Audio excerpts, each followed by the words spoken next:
Hello दोस्तों, हमारे channel book संसार में आपका स्वागत है, जहां हम किताबों का संक्षिप्त सारांश प्रस्तुत करते हैं, उन्हें कम शब्दों में समझाते हैं। इससे आप उन किताबों का चयन कर सकते हैं जो आपके जीवन में योग्य हों और आपके लिए महत्वपूर्ण हों। आइए आज की वीडियो को एक नई किताब के साथ शुरू करते हैं, जिसका नाम है मिस्टिकल नैरेटिव्स और लेखिका हैं करिश्मा उदित छत्रपति। कभी कभी हम अपनी भावनाओं को नजरअंदाज करते हैं, और ऐसा हम तब करते हैं जब कोई दूसरा व्यक्ति हमसे कुछ उम्मीद रखता है और उसकी उम्मीद को पूरा करने के लिए हम अपनी खुशियों को भूल जाते हैं। लेकिन हमें यह भी सोचना चाहिए कि आखिरकार हमें भी प्रायोरिटी मिलनी चाहिए। हमारी भावनाओं का भी उतना ही महत्व है जितना कि दूसरे व्यक्ति की। और अगर सरल शब्दों में कहें तो असली प्रायोरिटी तो खुद को खुश रखने की होनी चाहिए। तो क्यों बार बार हम खुद की फीलिंग्स को नजरअंदाज करते हैं? क्यों हम किसी दूसरे को ही खुश करने के चक्कर में समय बर्बाद करते रहते हैं?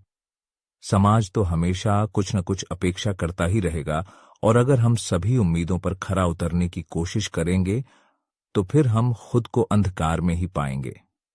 इस किताब के माध्यम से लेखिका यह बताती हैं कि खुशी हमारे अंदर है, और इसे पाने के लिए हमें अपने भीतर छिपी भावनाओं को समझने की जरूरत है।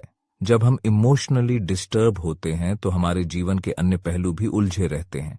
हम लोग नेगेटिव अनुभवों से घबराते हैं और यह समस्या को और बढ़ा देते हैं। आप जिस बात पर फोकस करते हैं वही बात बढ़ती जाती है। आप अगर दुख पर ध्यान देंगे तो दुख ही बढ़ेगा। आप अगर खुशी पर फोकस करेंगे तो खुशी ही बढ़ेगी। और अगर आप पैसे पर ध्यान देंगे तो पैसे बढ़ाने के विचार आपके दिमाग में आने लगेंगे।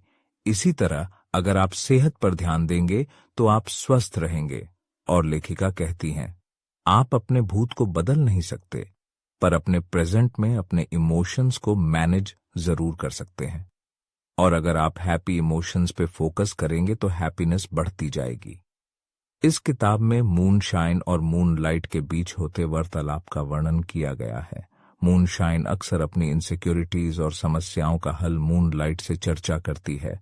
जैसे एक व्यक्ति जिसे कोई भी दुविधा या समस्या आती है, वह उसको समझने वाला व्यक्ति खोजता है जो उसके रास्ते को दिखा सके। जिस तरह एक मेंटोर अपने छात्र को संदेह होने पर मार्गदर्शन करता है, एक सही दिशा दिखाता है, ठीक उसी प्रकार मूनलाइट हर मुमकिन प्रयास करती है मूनशाइन को सही सलाह देने की। मूनशाइन और मूनलाइट दोनों अलग नहीं हैं, बल्कि अपने अंतर्मन से होने वाली बातचीत का उदाहरण है। कुछ पंक्तियां कविता से ली गई हैं। When moonshine faces troubles and confusion in, what if the choice is a mistake I would regret? My past haunts me, my future eludes me, and in this moment I am sinking in the quicksand deeper and deeper.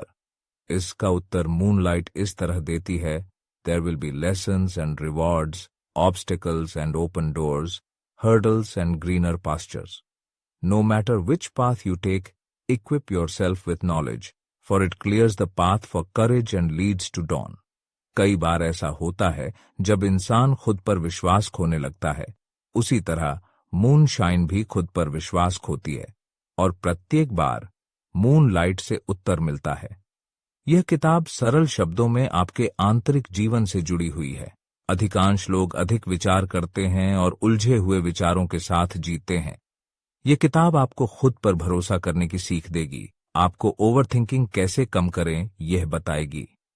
किताब में moonlight और moonshine का विस्तार वर्णन किया गया है जो आपके दिल को छू लेगा। किताब का सारांश यहाँ समाप्त होता है। किताब का लिंक डिस्क्रिप्शन में दिया गया है। अगर आपको बुक समरी पसंद आई हो तो वीडियो को लाइक, शेयर और सब्सक्राइब करें। धन्यवाद।